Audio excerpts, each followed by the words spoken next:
All right, so this is a different video from what I usually post, but I just thought, why not use my experience of something that I'm grateful to have overcome to be able to give advice.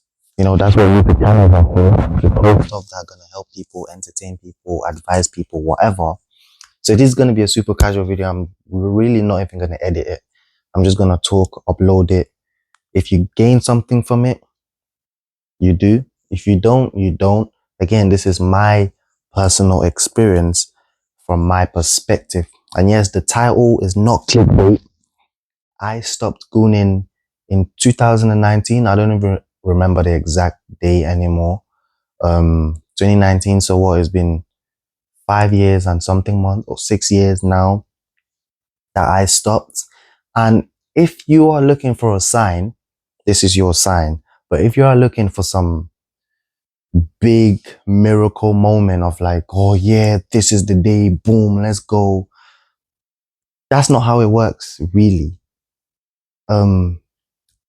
Generally, change can be sparked in an instant moment, but real change is like boring and slow and like painful. So like, I don't want, it's not exciting. Like, I don't want you to get excited. I mean, you can be excited now, but like, it's not something, how do I put this? It's not this big, exciting moment. It's just a change in your life that you can either decide to change or not. It's literally up to you. It's up to your reasons. If you think what you're doing now doesn't serve you and you want to change, and if you want to change enough, then you change. If you don't, then you won't. It's literally as simple as that for me.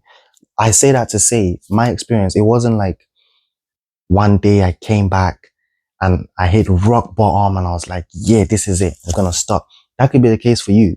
But I'm just saying for me, it actually happened over a slow, gradual process of me constantly badgering myself of like, what are the pros and cons of this? What are the pros and cons of gooning? I would literally write out a list. The cons list would be so long. Depression, relationship problems, social life problems, mental health, misrepresentation of women, or different, like the cons list was so long, but the pros list, there was really nothing in there.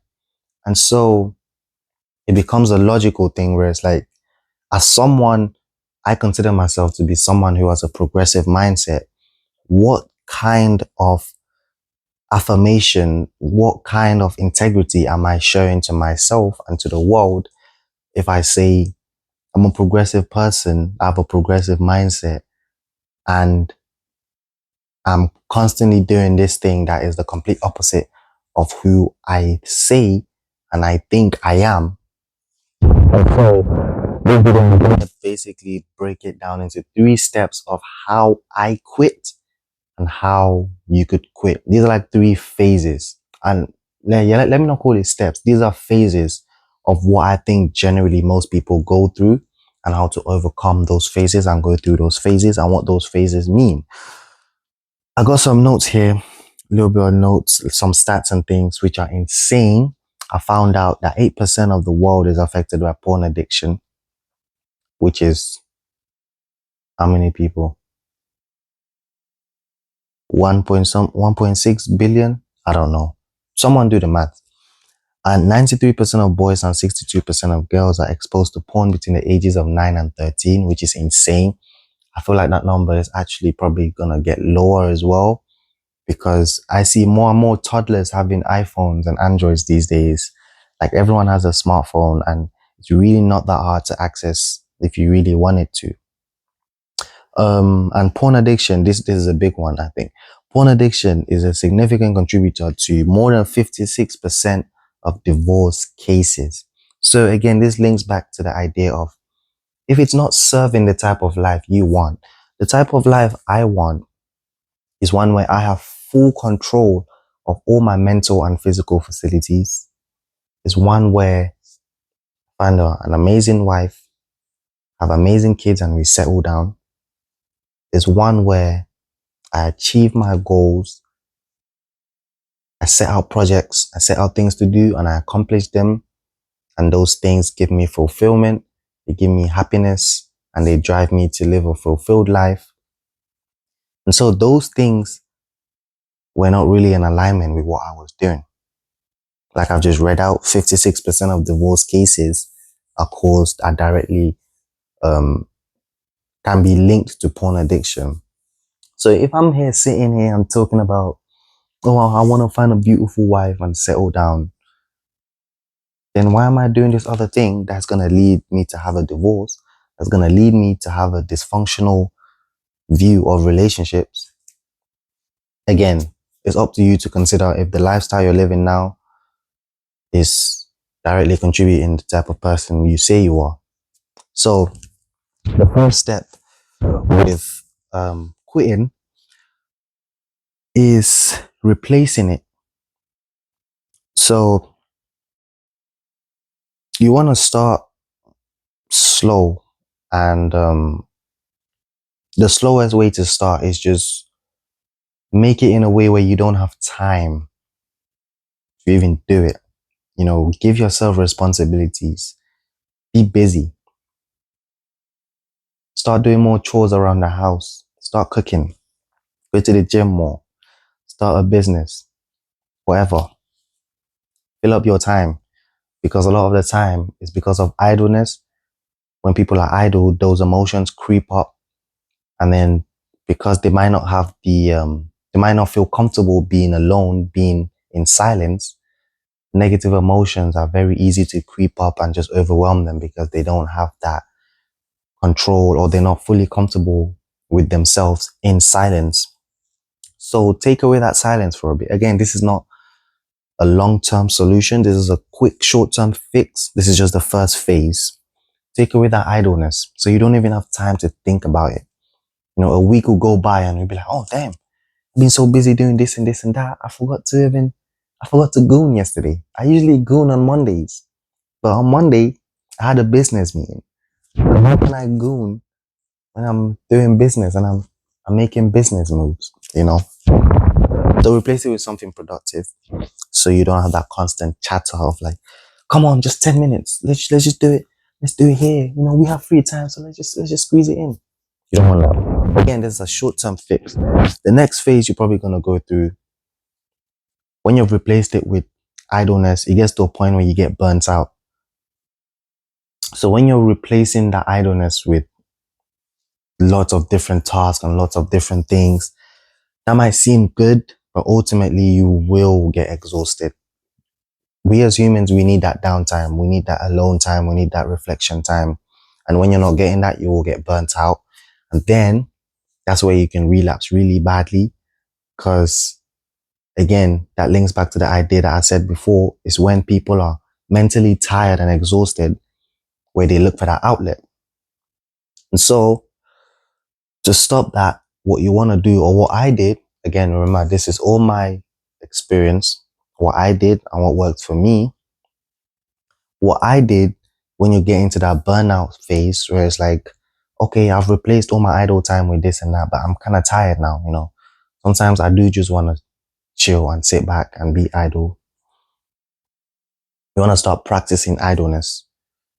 Do some meditations. Working out is still a great way. Work out without music. Just work out, do some yoga, do some stretches, whatever it is. Try and get to a point where you can sit down with your thoughts and you can think about anything without it influencing you. So you can sit down and you can think about gooning without actually having an urge to goon. Like this is really important. If you can sit down, feel yourself having an urge to goon, and sit down and be like, I'm having an urge right now. Oh, that's interesting. And just sit there and not act on it. That is such a, like, if you can do that right now, that's such a big step. Because when you practice that idleness and you get your brain to a point where you can just observe and not act on it, you're like 80% there already. You're starting to detach from it. starting to detach from the outlet, from that unhealthy outlet. And so you do this for a while, you become super confident, you become super comfortable. You're going to move on to the third phase, the third and final phase, which is where I call this looking for a permanent replacement. So like I said before, Gooning is an outlet. Gooning is used as an outlet. I don't think there's anything inherently bad with just the product of porn or Gooning. Like porn is just a video. It's just a random video. Gooning is just an act, right? If you can detach yourself from it, I wouldn't advise this, okay? Because I don't think human beings can really do this. But if human beings had the ability to just to goon nonstop without feeling attached to it, then I'll be like, go ahead. If you can do it without feeling like it's a crutch or without feeling like it's an outlet, go ahead. But I think sexual energy is too strong. Like it's such an innate part of human nature and it's so strong. I don't think that's possible. So you just want to stop altogether because you're going to keep coming up with excuses and excuses and excuses and you don't want to go there. So again, the third phase, looking for a permanent solution or permanent replacement.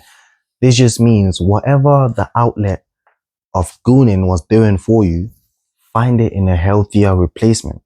So for most people, it's usually because they feel lonely. They don't have a great social life. They're not happy with being with themselves, being idle. If you feel lonely, work on some social skills. Take a public speaking course. Go join a club. Do something that's going to replace that outlet. You're not happy with yourself. Start setting goals. Start doing self-development stuff. Start breaking down your goals into tiny chunks. Watch the Jerry exclusive podcast. I got many people. I got a psychologist who talks about different concepts. And this is not just a plug. It is a plug, but it's a healthy plug as well. Because we talk about healthy stuff on the Jerry exclusive podcast that I think will help people. The point I'm saying is replace it with a much more healthy outlet that could be a permanent solution that actually reflects who you are or who you say you are and who you want to be. So if you're someone who wants to be in full control of your mental and physical capacities, like I say I am, then you want to replace it with activities that give you that ability. And so without rambling on, those are the 3 steps. I wish you the best in your journey. Hopefully, one day I get a message from someone like, yo, Jerry, I watched your stuff 5 years ago and 5 years, I've never done it, hopefully, I don't know. But, it feels great to be here right now. Like completely detached. I don't remember the last time I did it. I'm chilling. I wake up, I film YouTube videos, TikTok videos. I go to work, film a podcast. I'm going to post some more videos, like videos about my work. So I work in finance. I'm going to post a video about how to overcome stuttering. I used to have a stutter as well. Maybe it's already posted. Check somewhere up on the screen somewhere. So I'm going to post different videos and things like that. I'm going to post this every now and then. It's a different format of videos, but I think, it's the least I could do. If I've overcome something, the least I could do is share some of that advice to you so you can use it. And if it helps even one person, that's a lot. So if you found this helpful, please do me a favor, like, subscribe, and share. And I'll see you in the next video. Again, like I said, I'm not editing this video. Editing is long. I'm just filming it. And I'm going to post it like that.